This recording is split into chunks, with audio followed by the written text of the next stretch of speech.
বাজার আনলো, কি কি আনছে এখন রাব্বুরে বলছি বের করার জন্য। রুই মাছ আনছে, সেটা বের করলো। আসসালামু আলাইকুম এভরিওয়ান, সবাই কেমন আছেন? আলহামদুলিল্লাহ, আমি অনেক ভালো আছি, কিন্তু একটু ঠান্ডা লাগছে। মাছ আনছে, কিন্তু আমি বলে যায় না যে মাছ আনবো। আমি পাঠাইছি ছেলের জন্য খাবার আনার জন্য, যে ডিম নাই, নুডলস নাই, এগুলো আনার জন্য পাঠাইছি। সে আনছে যে একটা রুই মাছ। মাছটা কেটে নিয়ে আসছে। আমি এবার মাছ কেটে নিয়ে আসি না, আমি বাসায় এনে তারপর কাটি, কারণ ওদের মাছ কাটা আমার পছন্দ হয় না। ওরা দাম দম করে কাটতে দেয়, বড় বড় করে, এই জন্য আমার ভালো লাগে না। তাই বললে যায় না, সে নিয়ে আসছে ছেলের জন্য, কারণ ছেলের আবার মাছ নাই, এই জন্য। আর আনছে ছেলে মিষ্টি আলু খায়। এখন বাড়িতে গেছি তখন 5 কেজি আনছেলে, বাড়ি থেকে আসার পর খাওয়া শেষ, এখন নাই, এই জন্য কান্না করে খাইবে, তাই মিষ্টি আলু নিয়ে আসছে। এখন এরা বাপ ছেলে মিললে গুছায়, আবার গুছাইতে পারে তো, আবার সব আমি গুছাইয়ে রাখলে সেগুলো ফালাইয়ে দেয়। এখন এই যে পেঁয়াজ আনিয়ে রাখছে আর আলু, এগুলো তো আমার ছেলে সারা দিন এই পেঁয়াজ আলু পাকের ঘরে আইলি সব ফালাইয়ে দেয়, একেবারে আমার রুম পর্যন্ত নিয়ে যায়। পরে বলছি বাপের যে এই যে আলুগুলো রাখো, এখন আমার ছেলেই রাখতে আছে,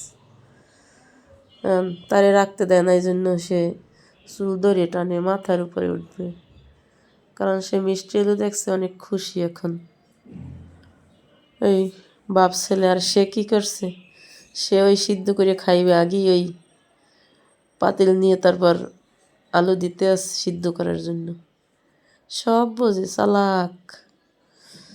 পরে রাব্বু আবার আলুগুলা সাজাই রাখতেছে। আমি বললাম সাজাই রাখা লাগবে না, যেভাবে আছে রাইখে দাও, একটু পরে সবগুলো দেবে আনে ফালাইয়া, থাকবে না নে গুছ কোনো কিছুই। পরে সে আবার একটা একটা করে গুছাই রাখছে।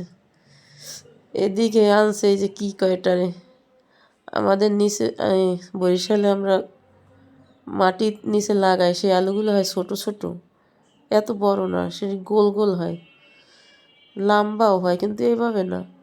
এটা কেমন আলু জানি না, কোন দেশে হয়, কোন জায়গায়। এগুলো আনছে।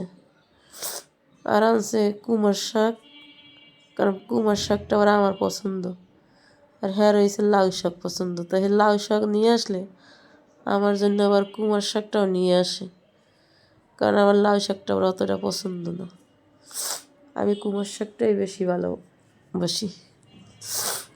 আর মাছটা নিয়ে আসছে, এখন মাছটার এবার কাটতে হইবে। এই বডিতে আবার ধান নাই, আমি এবার একটু স্কেচ পেপার আছে, ওই দিয়ে বডিতে আবার একটু বসে আনলাম, তাহলে এবার কাটা যাইবে না, মাছ আবার ছেঁচে যায়। মাছ কাটতে লাগে বড় বড় বডি। পরে এই মাছটা কাটলাম, অনেকটি মাছ হয়েছে, কারণ 2 কেজি ছিল মাছটায়। এখন আর কি কাটা শেষ, রান্নার জন্য আবার কয় পিস নিলাম, কারণ রান্না করতে হইবে আমার ছেলের, এই জন্য 1 পিস, সে আবার ভাজিয়ে খায়, সে আবার মাছ রান্না করলেই খায় না, ভাজিয়ে তারপর তারে আবার দিতে হয়, তাই 5 পিস নিলাম, রান্না করব। আর ছেলে তো খুশি, মাছ দেখছে। আর কিছু হলে ফ্রিজে রেখে দিব এখন। তারপর আবার এই রান্না করার জন্য আসলাম, এখন এইগুলো রান্না করব, কারণ গ্যাস থাকে না, দুপুরে বেলা একটা তরকারি রান্না করতে অনেক কষ্ট হয়ে যায়, টিপ টিপে একটু একটু জ্বলে, এই গ্যাসে তরকারি রান্না করলে তেমন একটা ভালোও লাগে না, তাই বিকেলবেলায় রান্না করি।